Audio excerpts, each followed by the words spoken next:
बड़े लोग विदेशों से एक बीमारी लेकर के यहां आ गई और जान पर आ पड़ी गरीब और मेहनतकश मिडिल क्लास लोगों के ऊपर। तरह तरह की बात होती है, आदेश जारी होते हैं। डिजास्टर मैनेजमेंट के तहत केंद्र सरकार ने एक आदेश जारी किया। हमारे माननीय प्रधानमंत्री जी ने कहा कि गरीब लोग, जो मजदूर लोग हैं, जो फैक्ट्री में काम करते हैं, उनको लॉकडाउन के वक्त का पूरा वेतन फैक्ट्री के मालिक देंगे। लेकिन एक भी गरीब को, हिंदुस्तान को, अगर सच्चाई आप जानना चाहते हैं तो आपने बोला, और स्टेट गवर्नमेंट ने भी, मैं कोई पक्ष नहीं लूंगा, अगर गलती स्टेट गवर्नमेंट की होगी तो निश्चित रूप से छाती ठोक के विरोध भी करके मैं बोलूंगा कि यह चीज गलत है। हिंदुस्तान की सभी स्टेट गवर्नमेंट ने आदेश जारी कर दिया, डायरेक्शन जारी कर दिए कि हां सबको लॉकडाउन के वक्त का वेतन दिया जाएगा, लेकिन एक को भी नहीं मिला, एक भी आदमी को। इसलिए मैं मांग करता हूं इस सदन के अंदर कि आप कोई बिल लेके आए और आप बिल्कुल इस चीज के लिए स्ट्रिक्टली उसको जारी करवाएं। केवल बोलने से सस्ती लोकप्रियता हासिल करके पीछा नहीं छूटेगा।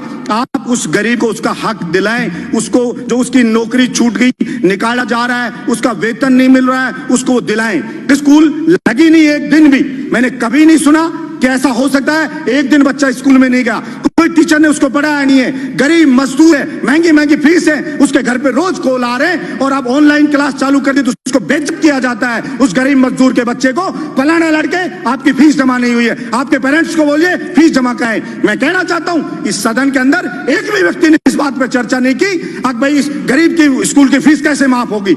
और सुप्रीम कोर्ट में गए, अभिभावक गए, तो सुप्रीम कोर्ट ने कहा हर स्टेट के अलग अलग चीजें प्रॉब्लम है, अलग अलग स्थिति, आप हाई कोर्ट में जाइए, वहां की गवर्नमेंट से बात करिए। लेकिन मैं कहना चाहता हूं, आपने बोल दिया, एक बार बोलने से नहीं होगा। मेरे बहरोड में बुला के सारे स्कूल मालिकों को कहा कि बलजीत यादव जिंदा है जब तक यहां पे कोई किसी की फीस नहीं ले सकता गरीब मजदूर की। मेरी छाती पे चढ़ के फीस ले सकते हो, उसके लिए मुझे चाहे अरेस्ट कर लेना, चाहे कह देना कानून को नहीं मान रहा है, लेकिन कानून या तो बनाइए और नहीं बनाएंगे तो निश्चित रूप से अन्याय नहीं होने देंगे। हम लड़ेंगे और जनता की डिमांड होती है वैसे ही कानून बनते हैं, बिगड़ते हैं, बनाए जाते हैं नहीं। इसलिए सरकार में मांग करता हूं कि ये कानून बिल लेके आए और उसको कहे। और अभी कई स्टेट ने किया, यूपी ने स्टेट ने किया, नहीं माना तो यूपी स्टेट ने एक बिल वो लेकर के आई, ऑर्डिनेंस जारी करवाया, self finance independent school act 2020।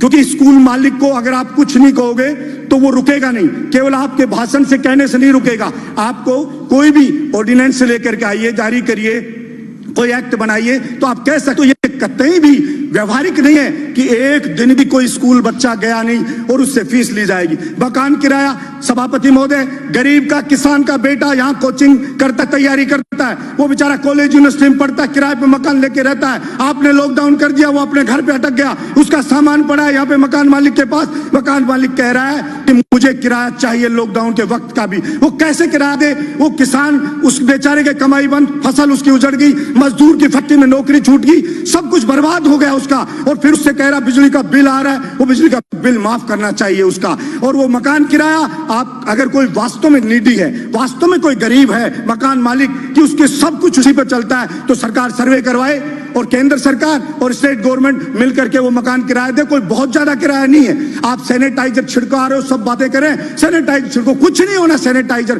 पानी छिड़केंगे खा जाएंगे लोग बाग। इसलिए आप ये चीज करने की बजाय मकान का किराया दें, बिजली का बिल माफ करें और वो जो मजदूर है उसको उसका हक दिलाएं, उसको उसका वेतन मिले, ये चीज सुनिश्चित करें। पड़ोस का स्टेट मध्य प्रदेश अभी कह रहा है केवल मध्य प्रदेश के लोगों को सरकारी नौकरी मिलेगी।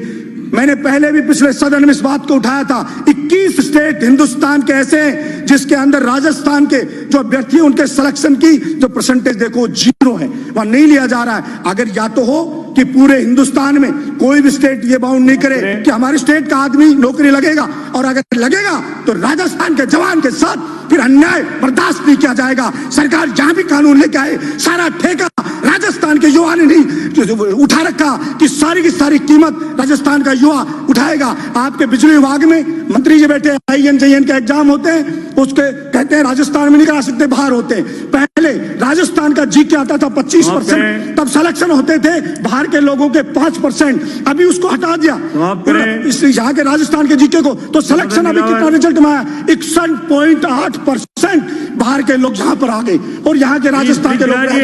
इसलिए मैं मांग करता हूँ, एक खत्म करो, एक मिनट, PWD में हुआ उसके अंदर जीके है राजस्थान की, उसमें 5% बाहर के लोग आए। मांग करता हूं कि राजस्थान के बेरोजगार युवाओं के हक की रक्षा करे सदन। क्या आपसे मांग करता हूं गरीब मजदूर और जो किराएदार है उसके हक की रक्षा करे सदन। मैं मांग करता हूं और इसके ऊपर बिल